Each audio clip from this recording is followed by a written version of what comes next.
এই দেশটাকে তলাবিহীন ঝুড়িতে পরিণত করবার জন্য যা যা করতে হয় সবই শেখ হাসিনা করেছে। স্বাধীনতা অর্জন করা যতটা কঠিন, স্বাধীনতা রক্ষা করা তার চেয়ে বেশি কঠিন। আমাদের বাংলাদেশের অতীতের তিক্ত অভিজ্ঞতা রয়েছে। 1971 সালের যেই মহান মুক্তিযুদ্ধের মধ্য দিয়ে বাংলাদেশের স্বাধীনতা অর্জিত হয়েছিল, যেই স্বাধীনতার সূচনা হয়েছিল আল্লাহর উপর অবিচল আস্থা এবং বিশ্বাস প্রকাশের মধ্য দিয়ে। বলা হয়েছিল এদেশের মানুষকে মুক্ত করে ছাড়বো ইনশাআল্লাহ। ইনশাআল্লাহ বলে আল্লাহর শক্তির উপর অবিচল আস্থা এবং বিশ্বাস রেখেই শুরু হয়েছিল মুক্তিযুদ্ধ। এই মুক্তিযুদ্ধের আগে এদেশের মানুষের সঙ্গে প্রতিজ্ঞা করা হয়েছিল, অঙ্গীকার করা হয়েছিল যে নির্বাচিত হতে পারলে এই বাংলাদেশে কোরআন সুন্নাহ বিরোধী কোনো আইন তৈরি করা হবে না।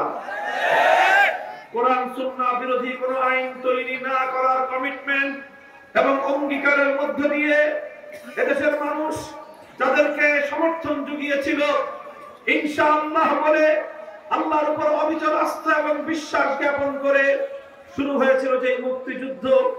1971-এর 16ই ডিসেম্বর সেই মুক্তিযুদ্ধে বিজয় অর্জন হওয়ার কয়েক মাসের মধ্যেই এদেশের মানুষের হাজার বছরের ঐতিহ্যকে ভুলুণ্ঠিত করে এদেশের মানুষের চিন্তা চেতনা এবং তাদের অভিপ্রায়কে দুপায়ে ধরে মুক্তিযুদ্ধের চেতনাকে পদদলিত করে 71-এর চেতনার বিরুদ্ধে 72-এর আরেকটি নতুন চেতনা দাঁড় করানো হয়েছিল। আর বাংলাদেশের মানুষের ইচ্ছা, অভিপ্রায় এবং তাদের হাজার বছরের ঐতিহ্য, কৃষ্টি, কালচারকে দুপায়ে দলিত করে ভিনদেশী আরেকটি রাষ্ট্রের সংবিধানের মূল নীতিগুলোকে প্রেসক্রিপশনের মাধ্যমে বাংলাদেশের সংবিধানের উপর চাপিয়ে দিয়ে এদেশের মানুষকে তাদের ইচ্ছা এবং তাদের ঐতিহ্যের বিরুদ্ধে শাসন করা হয়েছিল। মহান মুক্তিযুদ্ধের কিছুদিনের মধ্যেই মুক্তিযুদ্ধের বিজয়কে ছিনতাই করা হয়েছিল। ঠিক একইভাবে 2024 সালের জুলাই আগস্ট বিপ্লবের মধ্য দিয়ে যেই স্বাধীনতা অর্জিত হয়েছিল, আজ সেই স্বাধীনতাকেও আবার সেই পরাজিত শক্তির দোসরেরা, আওয়ামী দুঃশাসনের পদলেহীরা, ইসলাম বিদ্বেষী আওয়ামী সরকারের কুলাঙ্গার সেবাদাসেরা আবার 2024-এর সেই মহান বিজয়কে, সেই অর্জনকে আবার ছিনতাই করার পায়তারা চালাচ্ছে। শেখ হাসিনা বাংলাদেশে রাজনীতি করেছিল, তার রাজনীতির প্রধান বৈশিষ্ট্য ছিল দুটি। প্রথম হলো সে যে প্রতিশোধের রাজনীতি করেছিল, সে প্রতিশোধ নিয়েছে বাংলাদেশের মানুষের কাছ থেকে, সে প্রতিশোধ গ্রহণ করেছে বাংলাদেশের জনগণের কাছ থেকে। শেখ হাসিনা প্রতিশোধ গ্রহণ করেছে বাংলাদেশের রাষ্ট্রের কাছ থেকে। এই দেশটাকে তলাবিহীন ঝুড়িতে পরিণত করবার জন্য যা যা করতে হয় সবই শেখ হাসিনা করেছে।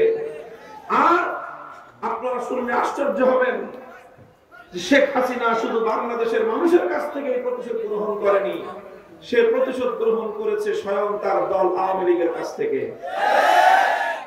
শেখ হাসিনা জানতো 15ই আগস্ট তার বাবা মাকে হত্যা করার জন্য আওয়ামী লীগ দায়ী।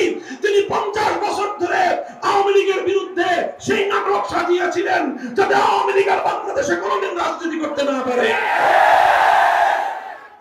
আওয়ামী লীগে যদি কোন আসলে রাজনীতিবিদ থেকে থাকেন, যদি বাংলাদেশের রাষ্ট্র রাজনীতি নিয়ে আপনাদের কোনো কাজ করার আগ্রহ থাকে, তাহলে আমি আপনাদেরকে দুইটা পরামর্শ দেব।